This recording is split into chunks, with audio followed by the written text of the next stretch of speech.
Bonjour et bienvenue à la conclusion de Daniel 11 sur 7. Allons-y et commençons par un récapitulatif.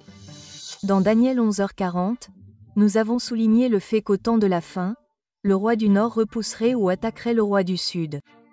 Nous avons identifié cette bataille comme une guerre entre le romanisme et le sécularisme et avons également découvert que la victoire du roi du Nord est également mentionnée dans Apocalypse 13 qui dit que la blessure mortelle de la papauté serait guérie. Après que cette blessure mortelle sera guérie, le roi du Nord, également connu sous le nom de Babylone la bête et la prostituée, retrouvera l'influence mondiale qu'il avait perdue en 1798. Si vous vous souvenez de notre étude des versets précédents de Daniel 11, la bataille entre le roi du Nord et le roi du Sud est en réalité une bataille pour savoir quelle idéologie et quelle puissance gouverneront le monde. Finalement, le monde entier se rassemblera pour faire respecter les politiques économiques et judiciaires de la papauté. Et cela a été démontré par les versets de Daniel 11 qui déclarent que le roi du Nord reprendra sa puissance par les chars, les cavaliers, les navires, les trésors de l'Égypte et la puissance des Éthiopiens et des Libyens, ce qui représente la puissance militaire mondiale. Alors que Satan agit par l'intermédiaire de cette entité, nous avons découvert au verset 44 que sa fureur s'excitera contre ceux qui gardent les commandements de Dieu et ont le témoignage de Jésus, à savoir l'Église du reste. Nous avons également découvert que pour Daniel, la terre glorieuse était le lieu du peuple de Dieu qui vivait dans la terre promise. Et au milieu de la terre promise se trouvait Jérusalem. Et au milieu de Jérusalem se trouvait le sanctuaire. Et au milieu du sanctuaire se trouvait l'arche de l'Alliance. Et au milieu de l'arche de l'Alliance se trouvaient les 10 commandements. Et enfin, au milieu des 10 commandements se trouvait le sabbat du 7e jour. J'utilise ce mot, brume, à dessein, encore et encore, car dans Zacharie 8 sur 3, il est dit de la montagne sainte, ainsi parle l'Éternel, je suis retourné à Sion, et j'habiterai au milieu de Jérusalem. Jérusalem sera appelée ville de vérité, et la montagne de l'Éternel des armées, montagne sainte. Le pays glorieux contient la montagne sainte qui est reconnue comme la ville de vérité, la vérité du sanctuaire, la vérité des commandements de Dieu. C'est pourquoi nous avons découvert que Satan déteste l'Église du reste. Et nous allons voir dans un instant que le roi du Nord va essayer d'empêcher l'humanité d'entendre la vérité trouvée dans la ville spirituelle de vérité. Nous avons également découvert que les nouvelles venant de l'Orient mentionnées dans Daniel 11h44 représentent le grand cri trouvé dans Apocalypse 18 sur 1-5, qui est l'avertissement final qui sera donné au monde. Ce message va mettre le roi du Nord en colère et il cherchera à contrecarrer ces nouvelles dans ses tentatives pour maintenir son pouvoir et son influence. La méthode par laquelle il cherchera à entraver ce message d'avertissement se trouve dans Daniel 11h45 qui dit « Il dressera les tentes de son palais entre les mers, sur la glorieuse montagne sainte. Mais il arrivera à sa fin, et personne ne lui viendra en aide. » Ce texte souligne 3 choses que nous devons garder à l'esprit. Premièrement, le roi du Nord dressera ses tentes entre les mers et la montagne sainte. Deuxièmement, il connaîtra une fin. Troisièmement, malgré tout l'hommage qu'il a reçu, les rôles finiront par s'inverser et personne ne lui viendra en aide. Alors, comme tout cela va-t-il se produire? Comment ce changement de circonstance peut-il se produire si rapidement? Le verset 45 dit que le roi du Nord dressera les tentes de son palais entre les mers et la glorieuse montagne sainte. Comme nous l'avons déjà vu, la glorieuse montagne sainte est un symbole du peuple de Dieu qui observe les commandements. Mais qu'en est-il du symbole des mers?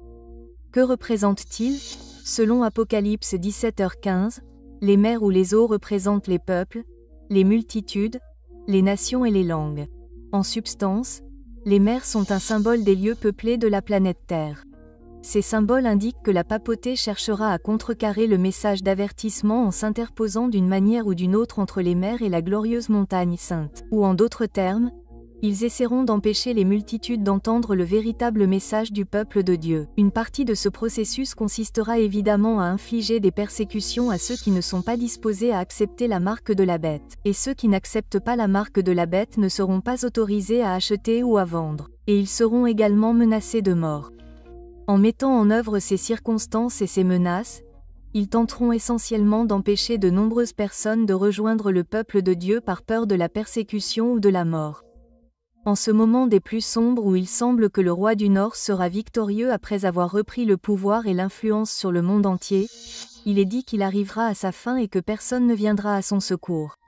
C'est un changement d'événement stupéfiant. Un instant, le roi du Nord a des chars, des navires, des cavaliers, de l'or, de l'argent, les trésors de l'Égypte et la puissance militaire des Éthiopiens et des Libyens, et l'instant d'après, il n'y aura plus personne pour l'aider. Comment cela est-il possible? Un scénario similaire est présenté dans Apocalypse 17 après que les 10 rois que nous avons mentionnés dans une étude précédente ont donné leur pouvoir et leur force à la bête.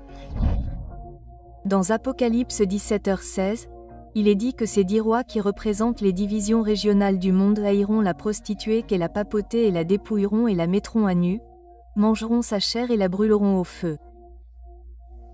Cette image est essentiellement une répétition de ce qui se trouve dans Daniel 11h44. Les mêmes puissances nationales qui se sont empressées de venir en aide à la papauté, lui donnant leurs trésors et leurs forces militaires, finiront par la haïr, la désoler et la mettre à nu, mangeront sa chair et la brûleront par le feu. En d'autres termes, elles se retourneront complètement contre elle, et personne ne portera secours au roi du Nord. Ce scénario sera évidemment lié à l'effusion des 7 dernières plaies qui s'abattront sur la terre pour punir la papauté et ceux qui ont fait alliance avec ce pouvoir apostat. Dans Apocalypse 16/5, il est rapporté une déclaration d'un ange qui commente la plaie qui a changé les eaux en sang. Dans ce verset, l'ange déclare que tu es juste, ô Éternel, qui est, qui était et qui sera, parce que tu as ainsi jugé, car ils ont versé le sang des saints et des prophètes, et tu leur as donné du sang à boire, parce qu'ils en sont dignes. Et j'entendis un autre ange dire depuis l'autel, de même, Seigneur Dieu Tout-Puissant, tes jugements sont véritables et justes. En gros, cet ange dit que les plaies sont une réponse directe au fait que les habitants de la terre ont été impitoyables envers le peuple fidèle de Dieu et que, par conséquent, Dieu ne leur accordera plus de miséricorde. C'était l'avertissement donné dans le message du 3e ange selon lequel quiconque recevrait la marque de la bête ou le nom de la bête recevrait la colère de Dieu sans mélange ni miséricorde. Alors que les plaies toucheront de nombreuses personnes sur terre, la bête, également connue sous le nom de roi du Nord, sera particulièrement punie par ses plaies, comme le déclare le verset 10 d'Apocalypse 16, le 5e ange versa sa coupe sur le trône de la bête. Son royaume fut rempli de ténèbres. Il se mordait la langue de douleur, et il blasphémait le Dieu du ciel à cause de leurs douleurs et de leurs ulcères, et il ne se repentait pas de leurs œuvres.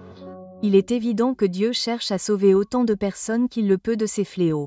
Tel était l'avertissement présenté dans Apocalypse 18, qui dit « Sortez du milieu d'elle, mon peuple, afin que vous ne participiez point à ses péchés, et que vous n'ayez point de part à ses fléaux, car ses péchés se sont accumulés jusqu'au ciel, et Dieu s'est souvenu de ses iniquités. » C'est ce que Daniel a vu au verset 45 du chapitre 11 lorsqu'il a écrit que le roi du Nord arriverait à sa fin et qu'il n'y aurait personne pour l'aider.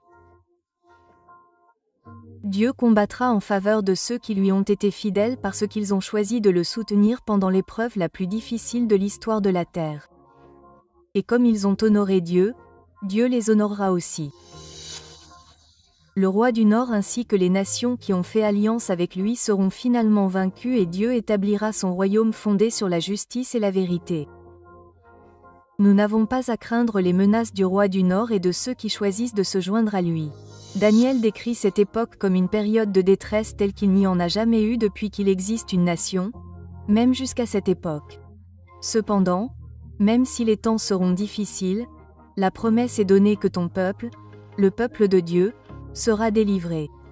Tous ceux qui seront trouvés inscrits dans le livre. Cette promesse devrait nous apporter de l'espoir à tous. Si nous restons fidèles à Dieu et que nous nous tenons debout pour lui, nous serons délivrés et, avec les autres saints de l'histoire humaine, nous hériterons de la terre qui sera établie par Dieu comme le royaume éternel. Nous prions pour que vous souhaitiez faire partie de ce royaume éternel et nous espérons que vous avez apprécié cette étude de Daniel 11 et 7. Que Dieu nous bénisse alors que nous faisons notre choix dans cette guerre concernant qui nous allons servir.